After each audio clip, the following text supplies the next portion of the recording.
Alright, so 90% of the time when you're doing a pork butt, you're going to do like, if you go on my YouTube channel and look, I've got tons of pork butt stuff on there about how you do a pork butt in a slow cooker or how you smoke one or whatever. And you leave the whole thing together. And it's one of the most versatile cuts in the kitchen because you can use it for 1,000 things. But we're talking about competition barbecue and how to trim it, right? So let's see if I can manage to pull this off without looking like an idiot. Because both things are equally probable at this point. All right, so first thing, got a little bone over here, right? We're coming over to this end, and the theory is we're gonna make a medallion out of a strip that runs right here. You can sort of see it. Daryl, are you close enough?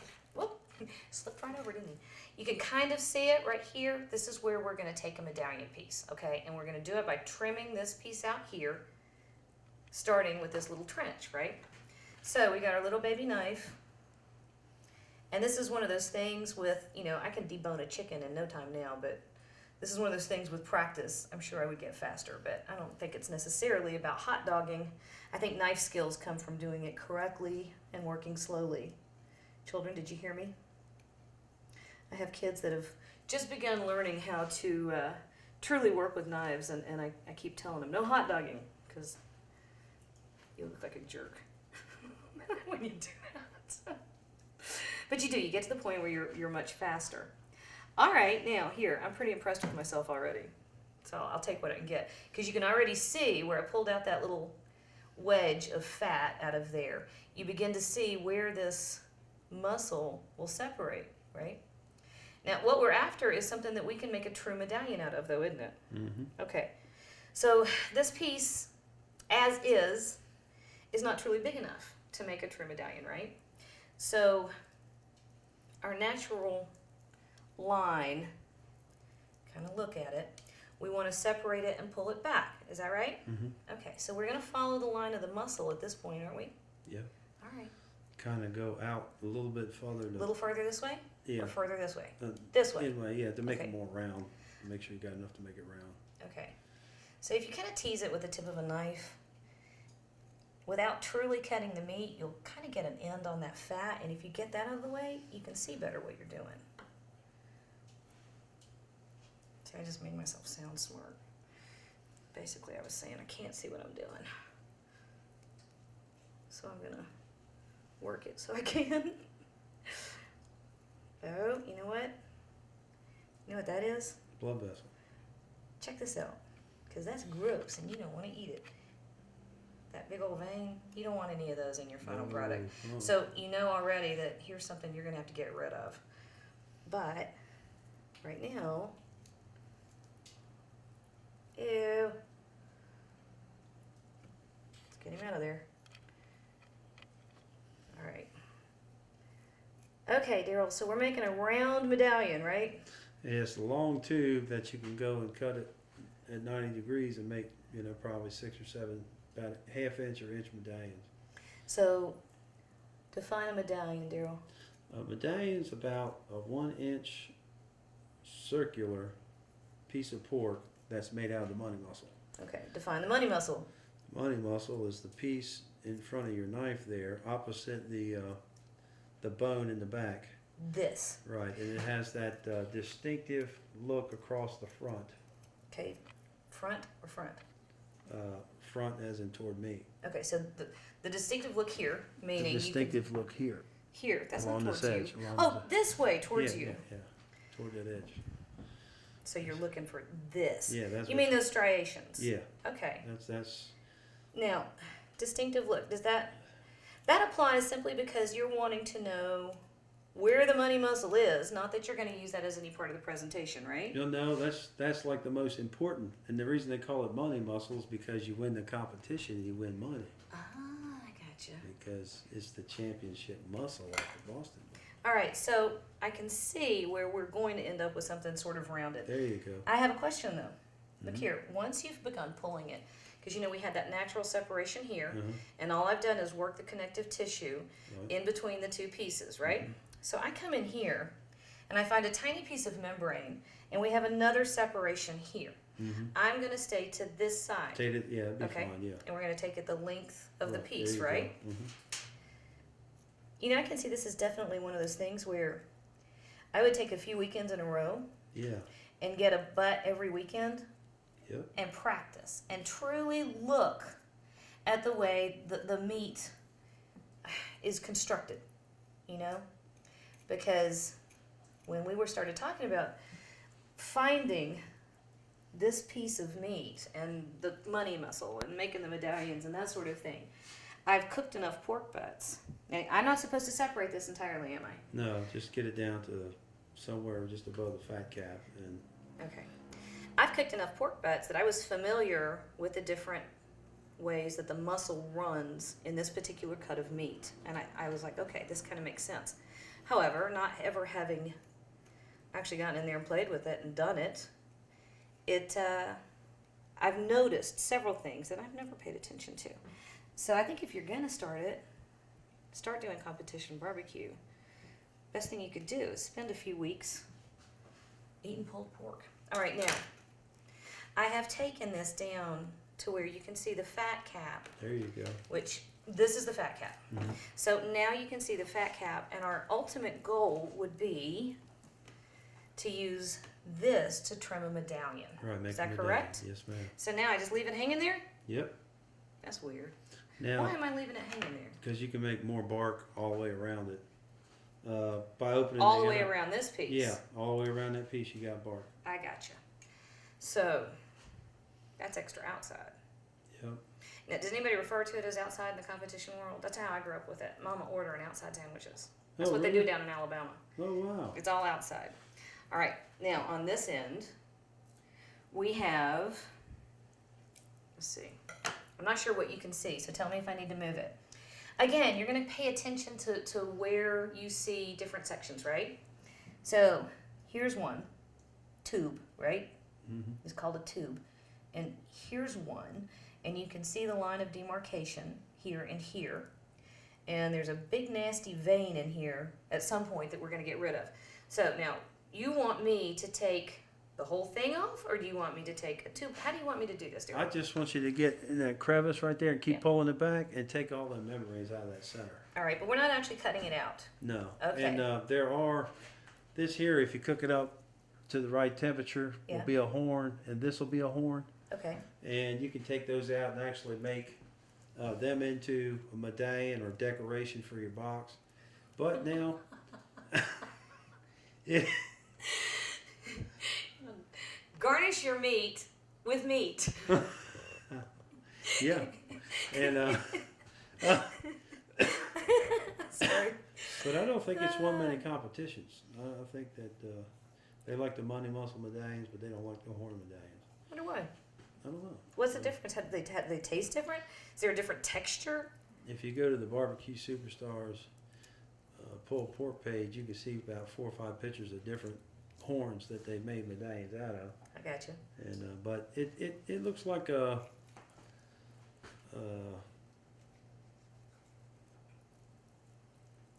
triangle, not a triangle. Well, it's like a column that's a triangle, almost like a round pyramid. And it you know, I don't know. How'd you do in geometry class there, Daryl? In geometry class? Mm-hmm. With your round I pyramids? must, not done too good. All right.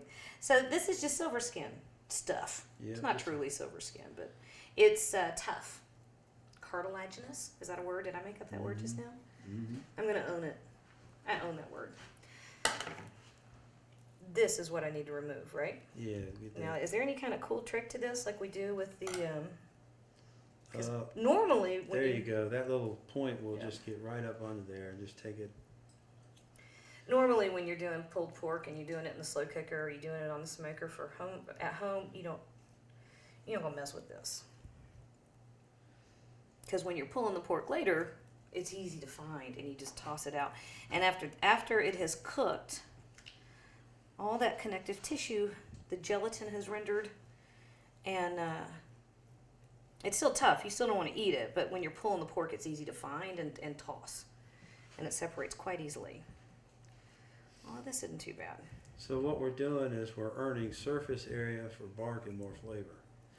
Now this Boston butt is very difficult to flavor.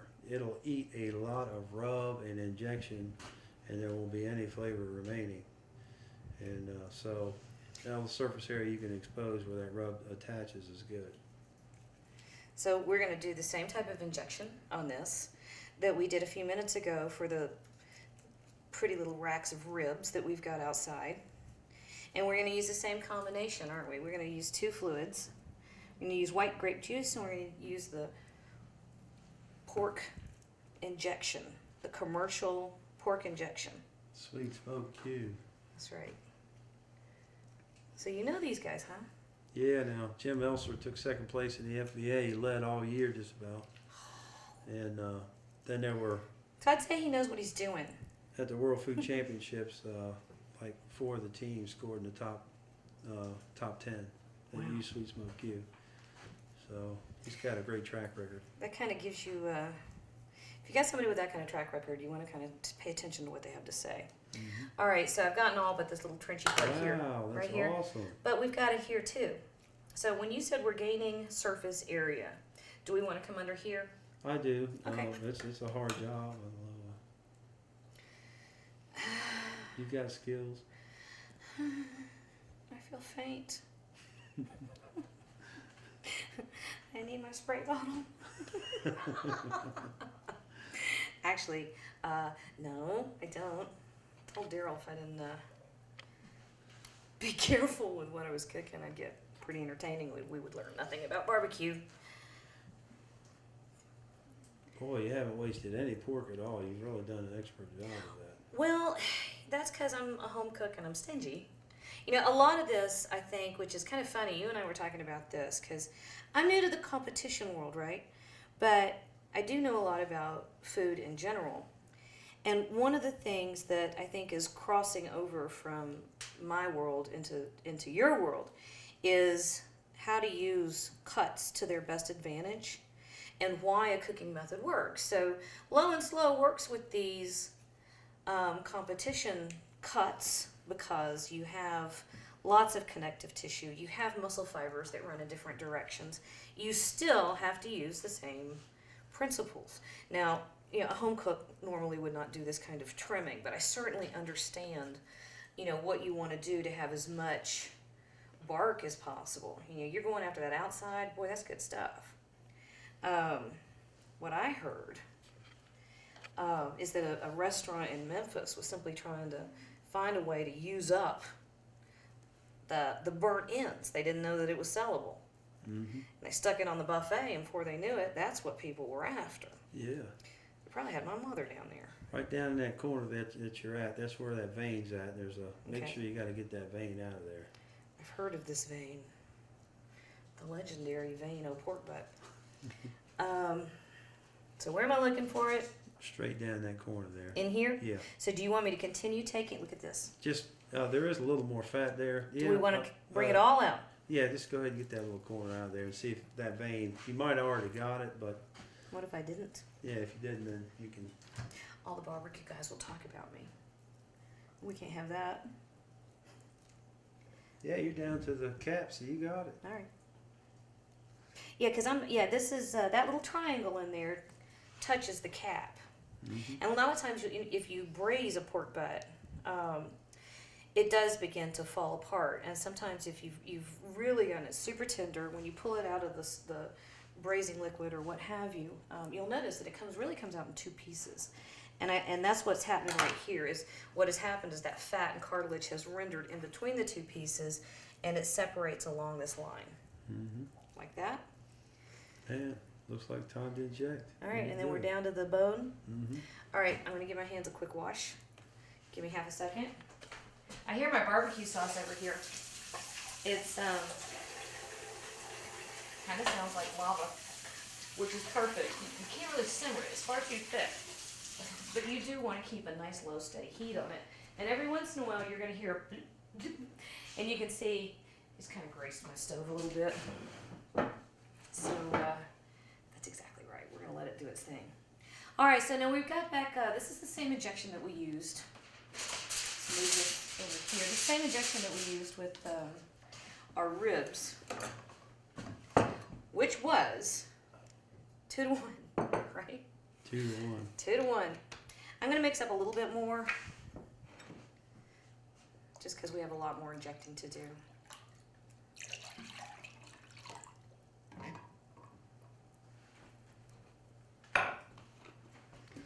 Now, some competition teams will take all the fat cap off, but really because we've got them deep cuts separating that part, leave the fat cap on to keep it connected. Take the fat cap off and it'll fall apart. Well, and when you are finished, does it peel off like it does with a slow cooker? Oh yeah, it'll just. All right. Now, so what big tricks am I looking for? We ought to show. You know what? We ought to show on another. We'll do this on another video. Why don't we show how to remove the fat cap, in case you want to? Now, coming in from the side is good to start off with. In here. Yeah, anywhere. Don't get the needle against the bone because it won't inject. Well, and look, the bone runs here to here. Mm-hmm. You got that little concave portion down underneath, but you can really see it. Tell you what, if you want to have one happy dachshund, That horn there will hook him up. really take a lot of injection. It really is good. Now how important is it when working with a pork butt? You know, we've talked about running with the flow of the pattern of the muscle tissue and watching the fibers, and of course with the ribs you have to go in between the bones. But how important is it with a pork butt to work in the direction of the muscle fiber? Well, Butcher Barbecue says that you want to try to work the injection between the fibers. That's the most important thing. Well, I don't think you can get it in the fibers. No, Right. but then Myron Mixon, he just always comes all from the top. So Top here. Yeah, so really And you do both. I mean, I think both are, but don't do one or the other. I think you ought to do both. Okay. Myron Mixon has won 230 contests. So he might have a thing or two to say you might want to listen to. he's Hi, Myron. he's I normally don't pay attention to many people. I listen to that. he puts an act on for pit masters, but really he's the nicest guy in barbecue. He's really a good guy and good person overall. He's just a friendly, I know another wonderful dude. another well-known chef that comes across as not as nice a guy as he is. All right, so do we come in here too? Do we want to go both sides of our... Yeah, just Okay. anywhere you can put it. Anywhere you can add more injection to it, that's more flavor. I guess you really want to take your time. Actually, I want to show something real quickly. I think you want to take your time because this is really what you want to see. I didn't inject in this spot. But as you're working, are you close enough to get a good... Yeah. Can you see it plump? Man, I love that. All right, I think if you take the time to go over the entire cut, even when you can't get the needle, like the bone's running under there, so you can't hit the bone. But I think if you take the time to really plump this little guy up everywhere. Could you explain your hand action there? You're actually pulling with your front two fingers, and you're holding your fist. You mean like this? No, I'm talking about the injector. Oh, you're acting like, back 1,000 years ago when needles were not horribly dangerous. Do you remember going to the doctor's office and you got to keep the syringe and then you got to torture your brother and sister by pretending you're going to give them shots all week? Mm-hmm. You're not coming all the way against the back. You're pulling from the center of the plunger. Right. Well, I'm keeping my palm there. I think it's a lot easier to control because, last week, how long ago did we do that? A week or two ago? That was the first time I'd ever played with one of these injectors. And it took me a couple times to get the comfort level down in my hand where I've got a lot of control with how much injection is going in at any one point.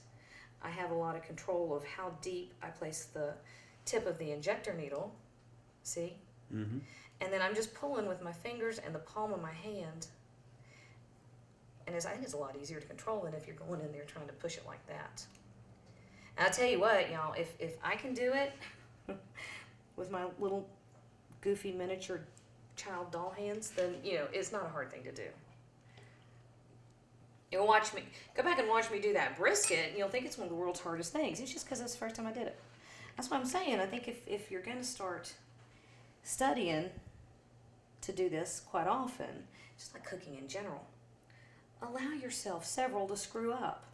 Because if you screw a few up, honestly, that's one of the better lessons. It's better to screw up on the practice floor than it is the competition floor when you paid $1,000.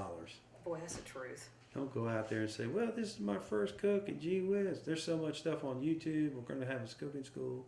Get out there and learn something. Don't waste your $1,000. Well, this is one of the things that, this past summer when I was in a large cooking competition, and one of the things that occurred to me at the time is that, I didn't have an opportunity to go to culinary school or go to broadcasting or do a degree in journalism or any of the other things that would come about to do the type of work that I do on a regular basis now.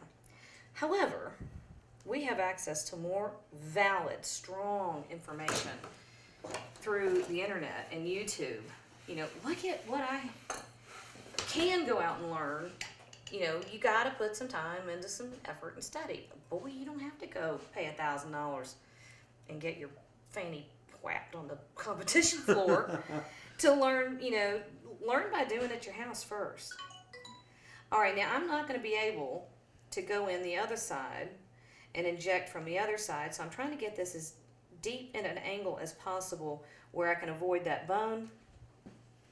Yeah, now if you pierce the fat cap, there's the theory out there that, your injection of juice will leak out. If you leave it solid, it'll act as a barrier to hold it in. Mm-hmm. Some people cook with the fat cap down, another to protect it from the direct fire. Other people cook with the fat cap up. They say the oil will come down through the meat, which is totally bogus. But I was going to say, people it does say not. They don't do that. What is the fat cap serves to baste the exterior of the meat. That's how it is. It's the same thing like if you're doing a turkey.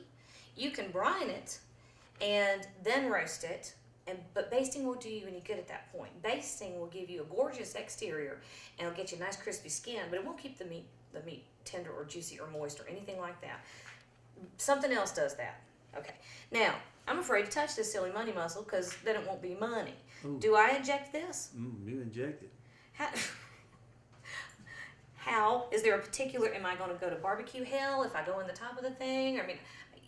It matters. Now, if I'm injecting this, do I want to stay this way with the fibers so I don't mess up this part? Or how do we want to do this?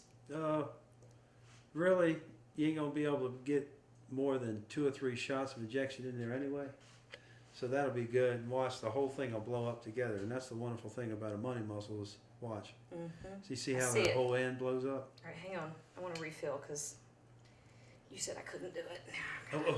Oh. She's. Don't you tell me what I can't do. Oh.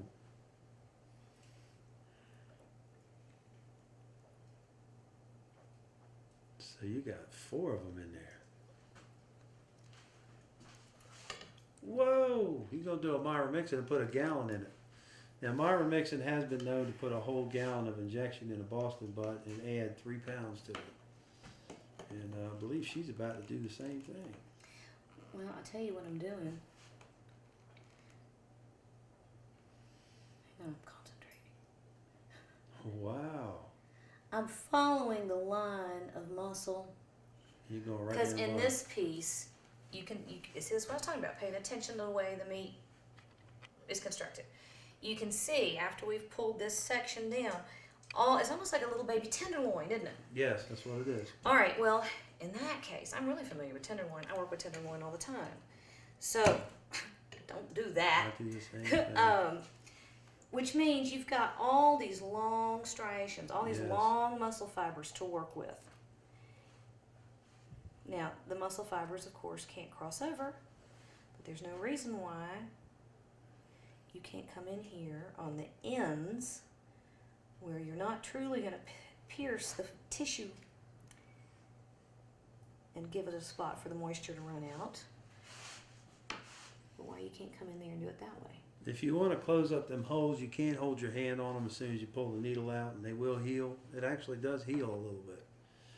But there's plenty in there. It's not. I got 2.5 full syringes My God. in there. Folks, I believe she can put a lot in there. Don't you tell me I can't do something. I'll tell you that right now. Big mistake. All right, so now we are going to the rub and spray. Yeah. Right, okay. Wash hands. Hang on.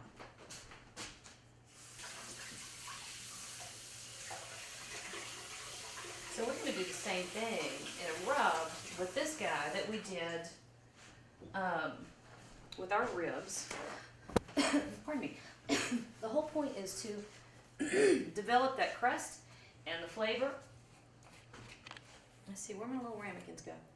We're going to develop the crust and the flavor in layers, right? Mm-hmm. All right, well, I know how to work with that. Now, I like using these little ramekins, pardon me, because we can measure out some. You're not going to contaminate your whole bottle. But, like I said, the gloves don't work for me most of the time, no matter what I try. They just are too big, or I don't have control of the knife, or for some reason. So I will be sticking my hands in here. Okay, 2 different types of seasoning salt. You just have, these are commercial salts. You can mix up your own if you want to. It's a combination of salt and pepper and garlic powder and paprika, cumin, sometimes chili powders. It's whatever you like. And in competition chili world, this is what makes or breaks you, is mixing up your own spice rub, but not here. So we're gonna not rub our rub, right? I have a question. Mm-hmm. Do you season the fat cap? Yeah, put a little bit. Why? I have no idea. It's probably totally a waste of rub, but everybody does it. But they don't put as much on, you know. Put a little bit on there. You know what I want to do? Or, Pardon me. Wait a minute. I'm grabbing another. The injection stuff. mm-hmm. I don't want it to wash my rub off. So we're going to get a new dry and clean spot to work. But I guess normally, if you're working outside, you just dump it on the grass. Yeah. You let it run off the table. But I don't want all that liquid. I don't want all that liquid to wash my rub off. So if this is how we're going to go after extra bark, right? Mm-hmm. Now when we're cooking it, after we've trimmed it there, will that pull away by itself? You talking about them 2 pieces? Yeah. No, that way I want each other to cook. So how do you get it to bark? Won't it braise that little section inside? What? She's so technical. Yes. I'm asking. You're right. You're absolutely correct. Well, I was just wondering why, if we're doing that to get more bark, why don't we have some way to separate it? Well, now there's. We need to discuss that because. Oh, okay. Now, you can. Make sure you get each end, like the little ends. But anyway, You have 6 sides. I'm hee-hawing around, but you're right. So if we truly wanted to maximize bark, We want to pull them apart so it will be directly into the flow of heat and smoke. that's right. I'm just asking. All right, Daryl, grab my spray bottle. Welcome to barbecue. Them hands are looking just a little bit like bark. Right there. Well, actually, now I'm thinking about this. I don't want barbecue. You want me to I spray? can't contaminate my liquor with Ooh. barbecue hands. Ooh. So just easy sprays. Missed it. Just a little. All right, let me turn it over. And if you haven't seen the ribs, y'all, this is a little bit of SoCo, Southern Comfort. Although, Man, that's beautiful. I might start using honey jack more on my barbecue stuff because I love the flavor. Okay.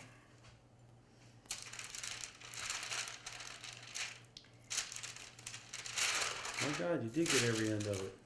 Hmm? You did get every end of it. Look, this ain't my first rodeo. I'm telling you.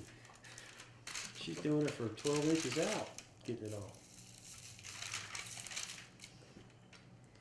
And this, of course, is going to go dry, straight on the fire.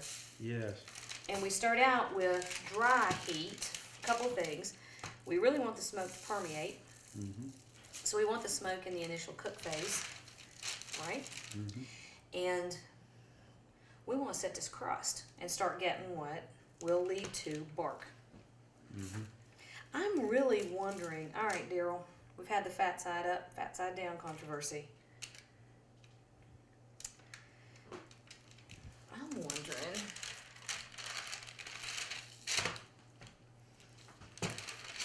if I could get creative. No, because then that messes up our money muscle. I might have to think about this, folks. I may just be about to revolutionize the barbecue world. So. He's gonna set it on his side, wasn't you? If I can figure out how to set it on the side, I'm gonna. Because I do want all the bark. But I don't want to. Oh, I see, to hold that up. Yeah. Wait a minute. Wait a minute. Oh, here we go. Wait a minute. Go get some bamboo stick or something. What do you do? What? Well, no, you don't want to use bamboo. Because you know the problem with bamboo and fire, right? Yeah, it'll catch on fire and burn real easy. Right. We done that the other morning on the show when I did pork skewers. Did you? Yeah.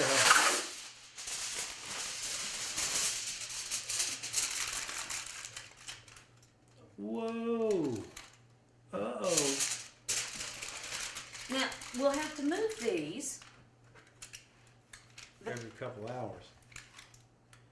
Whoa, rocking the smoke. Let's try that. Let's try it. All right, here we go. We're going to take a second, run outside and check out our ribs and check out the barbecue sauce and throw that on the fire, and who knows what we're going to do. All right, so we've got our butt. We trimmed him down. We got the money muscle set up. We've got the weird cavity thing going on over here. We injected it, and I've got the rub on it, and we gave it a shot of SoCo, and then we're experimenting. The whole point of separating these two pieces of muscle is to increase the area for bark. So if they touch, they will actually, essentially braise because it's moist heat in there. So if we want bark, we want dry heat. So I'm going to see how this works. I just put a tin foil right down in there. All right, so I'm going to get the lid off of this cooker. And I've already got my ribs on there, and I've got my cook's portion of the trimmings from the ribs. I've got all the bits and pieces, which you don't ever have to tell anybody you got. Don't tell all your secrets. Alrighty. So our ribs are already on there, and you know what? Let's watch me burn my fingers. All right. Hot, hot, hot. Man, I'm good. It's too much. If you got more than one thing on the grill, or not the grill, this is not a grill, it's a smoker. If you got more than one thing in the cooker at the same time, you don't really want them to touch, because anytime they touch, it's the same principle as letting these two pieces of this pork butt touch. You create an environment that fosters moist heat. And we don't want moist heat, we want the dry heat, right? So, we've got him still at 350. Cover him back up. And then walk away. Go do something else. Go do your nails. Alright, so we're doing the same thing, right? We're going to hit it with rub first. Hit it with rub and then butter. Then butter and the whole 9 yards. Turn it over and do You the don't bottom? have to turn it over this time. Just Okay. do the top. Now wait a minute. Why are we putting the rub on and then we're going to add the butter, which is going to wash the rub right off? Well, you're supposed to hit it. Every time you take the pork out, hit it with rub. So why don't we butter first? Okay, butter. Okay. Go ahead. Because otherwise, Go you know what's on. going to happen? We're going to seal that up. The butter's going to melt. It's going to take all the rub with it. Okay. You give in too easy. There's no argument in him at all. I thought we had 3 cameras. We do have 3 cameras, but one of them is still in the house. Missy. Somebody has been asking for cooking lessons quite frequently lately, and she's very frustrated when she can't jump into the middle of everything. Whoa. Look at the face. She did. Like, yeah, why can't I do that? All right, don't we want it here? Yeah. Shit, you could put a whole stick in there if you want. I mean, that's a lot of pork right there. It's going to take a lot of butter to season it. Mom, is that cinnamon sugar? It is not cinnamon sugar, but it looks the same, doesn't it? This is rub for barbecue. It's a spice blend that you put on to make your barbecue better. Can I put the butter on? You want to? Have you washed your hands? Uh-oh. Let me. I don't wash She's them. Oh my goodness. Her hands are so sticky. They've got like where she's closed her hand. She's got like little fuzzes stuck to the inside of her fingers. And she actually looked at her fingers to see if it was going to be possible if she could get away with claiming she had washed her hands. Hello? Hey, is this Angela? We're on the air right now. Did you know that? Who is it? You want to talk to Jan for just a minute? You want to talk to Jan? Who am I talking to? When you get a moment, I really need to talk to you about business. Okay. Okay, sorry. All right. Didn't want to talk to me, huh? No. All right. Okay, so that's about a stick of butter, right? And now we hit it with the rub. My hands are washed. Her hands are clean. She's coming to help. All right, Daryl, what do we do now? Are we going back with the same sugar and then agave? Yep. Okay. You said I Okay. Well, I know, but we had to keep moving. Can you grab a pinch of sugar? Oh, pretty. That's enough. And now, That's all you want? don't put as Okay. much on there.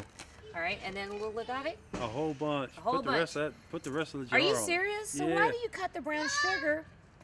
Well, the brown sugar will burn, but we're gonna put a little bit because all that butter. I believe it'll hold it. Okay. All right, we'll get boot in, honey. Thank you. Daryl, would you capture my Mom, is that honey? weenie dog? Nope, this is agave nectar. Can I taste? Can't taste it right this second. I'll let you taste what's left in the bottle. All right, now we're gonna wrap him up too, right? Yeah, gonna make a boat. All right. We kind of get both ends up, kind of like in the corners to get it up. The And then weenie we're gonna dog is down pour here. the rest of that. Are we still doing it? Yeah, we're still working. So do I go over the top like this? No. That's just there you go. Now pour the rest of that in there. Make a boat.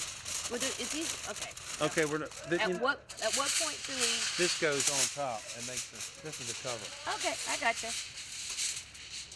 Can I pour it? Come help me. Yeah, I'll help you. I tell you, it wouldn't hurt if we got some grape juice. Look, can I help You want to get the grape juice too? Okay, can you go get Brent and tell him to come get Boudin? My dog's out again. He's on the lamb. Hey, Booney, come grab Boudin, honey. What? Come get Boudin and run him back in the It house. tastes like sugar. It does. Okay, you're not. Okay, now you've licked your fingers, so you can't touch the food. Mom, what tastes like sugar? This right here. Oh. Okay, now Just a how little much of more. this? I don't know, half a cup. Doesn't take much. Just enough to get some more juice in there, so it'll. Just like that. That's it. All right. Now we get Mama, two pieces of tinfoil and put on top Let's pinch the edges. and roll in. I gotcha. Oh. That's what wasn't making any sense to me. I thought he'd actually just lost his mind. I think it was instructor error. Mom, pass it Yeah, to we need to double it. Yeah, go tell Brent you want some, honey. And you can actually like vent it too. Now, kind of need to keep Did you it say tight. bend it or vent it? 'Cause- Vent it. You can vent the corner, like open a little corner. Have some, Why? huh? Why? Well, Want it to steam too much? no. What a lot of competition teams will do is they'll cook it for another, say, 4 hours. Uh-huh. They'll take it out. They call it burping. They'll open the vent up and let the steam out. So I can just put a little vent right here. Not now. Oh, About okay. 4 hours from now. I didn't really put a vent. Okay.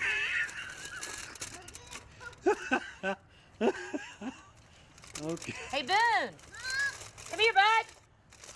All right, so everybody's in. We just cover it up and let it go? Cover it up. We got about 4 hours and we got about an hour and a half, and we'll do another something on the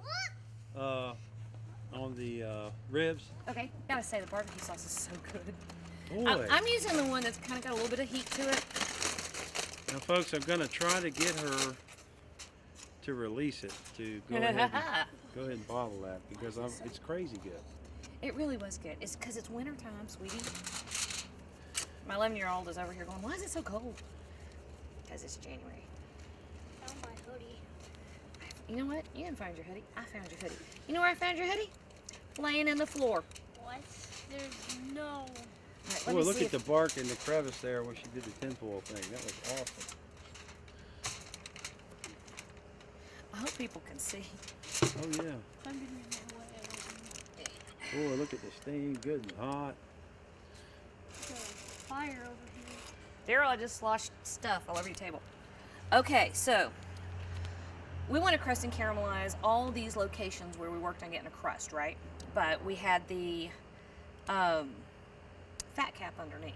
So we don't really want to crust the fat cap, right? Nope. Okay, I didn't think so. I'm going to double check. So what? Because, you know, I'm going through this barbecue training. Barbecue boot camp right on television. That's right, I'm doing barbecue boot camp right here. But I have already figured out that a few things that you would think would be the case are not going to work. Warming his hands by the butt. Are you saying that butt's on fire? Is that what you're That's saying? right. What I have learned is that a few things that are not necessarily intuitive are things that happen in the competition world. So I want to make sure. So this is a pork butt, right? This is a pork butt, which is not really a butt, you know. That would just be plain disgusting. Well, no, not necessarily. That's when you're eating ham. Wait, what? So back in the day, the rich people in England used to send for pork in the United States. Yeah. And they didn't want those butts. So they put them in the bottom of the barrel and salted them heavily. And those butts would sit in the bottom of the barrel while the good meat that the royalty wanted in England would sit on top. So then when they got them out over at England, they just threw the butts away. Well, poor people started getting the butts. And the butt of the barrel, that's where they got the name Boston butt from. The butt of the barrel. Is that where it came from? Yep, I didn't know that. they're in the butt of the barrel. That is I do know that there's been a very long American barbecue, curing, smoking Holy moly. culture in several areas. Of course, we were, you know, the whole United States was, many parts were settled by people that probably had to eat out of the butt of the barrel, right? Most of the immigrants were not over here. Slave. We had slaves, we had indentured servants, we had the Scots-Irish, we had every religious group that had ever been kicked out of anywhere. And a lot of times they brought their traditions with them, many times using cuts that were not considered the prime cuts. Chicken wings, ribs. Now, chicken wings is a relatively recent addition to the American food landscape. I have to tell you that. That came out about 40 years ago, I think. 40. Yeah, a lady in Buffalo owned a bar. Wings, that's where that came from. Her sons came by the bar. She had nothing left to feed them. She was late. She was getting ready to close. And they were like, "Mommy, you gotta feed us." So she threw together, this is the kind of cook I wish I was, with like 4 ingredients, she threw together what has become one of the stars of the American culinary landscape, and you have the buffalo hot wing. Yeah. My favorite thing There you ever. go. Before then, wings were used for stock How dare they make it just for stock? or for, I don't know, some nefarious purpose. You know what? We can move these. These are the cook. This is the cook's portion. It's the trimmings, bits and pieces. Okay, so we're gonna scoot him over Why can't I just eat it right now? because we're making a point here, son. There Just give me a minute. There doesn't need to be a point if it's in my stomach. I always gotta argue with you, the kids. Okay. Exactly. All right. So back on the heat. We give them 10 minutes. Here, 10 here we go. minutes. Here, I'll All right, put it I'm gonna back- go wash I'll up. put it back on. Okay. Be careful. You need the other glove. I got it. He has it. I'm gonna go sneak this in the house and nobody knows I have it. We're pulling off the butt. We're gonna see how I did revolutionizing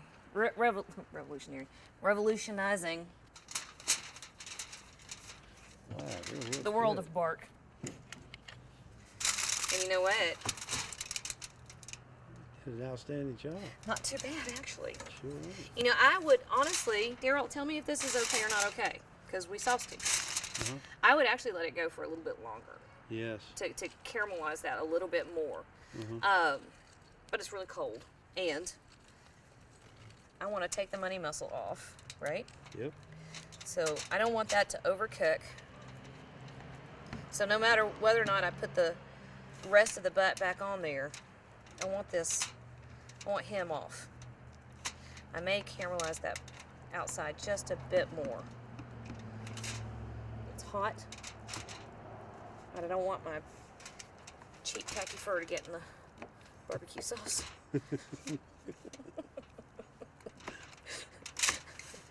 Ooh, look at that. Oh wow. Okay. So, now, if it were me, I would throw him back on for a little bit longer just to firm up the saucing that we did right there. But I am going to go ahead and pull this, my knee muscle, I'm remembering my terminology. I'm going to pull him off, and we'll take it in the house, let it rest, and we'll slice it up.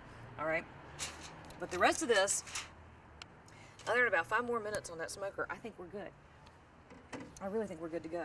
What do you think?